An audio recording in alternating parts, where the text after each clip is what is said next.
नमस्कार दोस्तों, आज हम आपको लेकर चलेंगे एक ऐसी दिव्य यात्रा पर जहाँ केवल श्रद्धा की जरूरत होती है और बाकी सब माँ संभाल लेती है।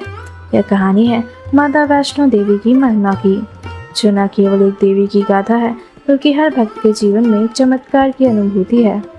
बहुत समय पहले की बात है, धरती पर पाप और अधर्म बढ़ता जा रहा था। राक्षसों ने देवताओं और भोले भाले लोगों को तंग कर रखा था। तब तीनों महाशक्तियों माँ सरस्वती, माँ लक्ष्मी और माँ काली ने अपनी शक्तियों को एकत्र किया और एक तेजस्विनी रूप में अवतार लिया। वह देवी कोई और नहीं बल्कि माँ वैष्णो देवी थी। माँ का जन्म हुआ रत्नाकर सागर के घर एक कन्या के रूप में। नाम रखा गया त्रिपुटा।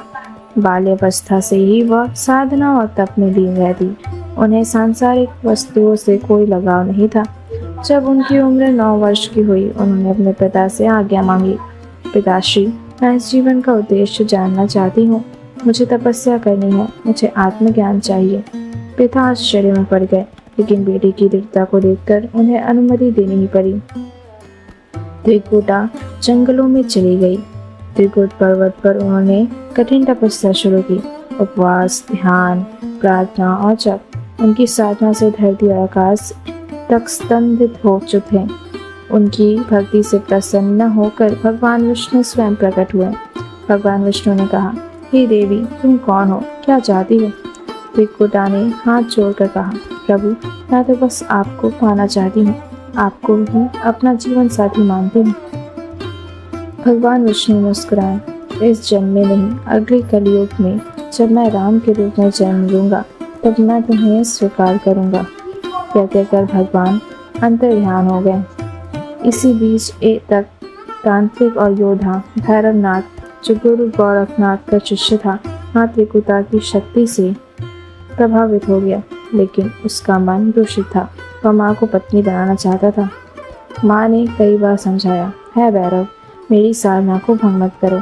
मेरा मार्ग शुद्ध है, मैं तप में लीन हूँ। लेकिन भैरव नहीं माना। माँ त्रिकुटा त्रिकुट पर्वत से निकलकर कई स्थानों पर गई। बाणगंगा, चरण पादुका, अर्धकुंवारी, हर स्थान उनके चरणों की छाप है। जहाँ जहाँ माँ रुकी, अंततः वे गुफा में प्रतिष्ठित हुई और वहीं 9 महीनों तक तपस्या करती रही। भैरवनाथ उनका पीछा करता रहा। अंत में जब माँ बाहर निकली तो चेतावनी दी, भैरव, लौट जाओ, ये तुम्हारे लिए विनाश का मार्ग है। भैरव ने फिर भी नहीं सुना। माँ ने अपना रूप बदला, एक अति क्रोधित माँ चामुंडा के रूप में, और भैरव का वध कर दिया। भैरव का सिर कटकर बहुत दूर गिरा, जहाँ आज भैरव घाटी है। लेकिन मरते समय उसने माँ के चरणों में क्षमा मांगी। माँ, मैं अज्ञानी था, मुझे क्षमा करो। माँ का हृदय करुणा से भर उठा।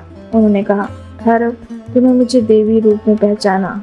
आज मैं से मेरे दर्शन अधूरे माने जाएंगे जब तक भक्त मेरे साथ तेरे दर्शन भी ना करें। तभी से भक्त पहले माँ के दर्शन करते हैं और फिर भैरव बाबा की। आज भी लाखों श्रद्धालु कटरा से यात्रा शुरू करते हैं।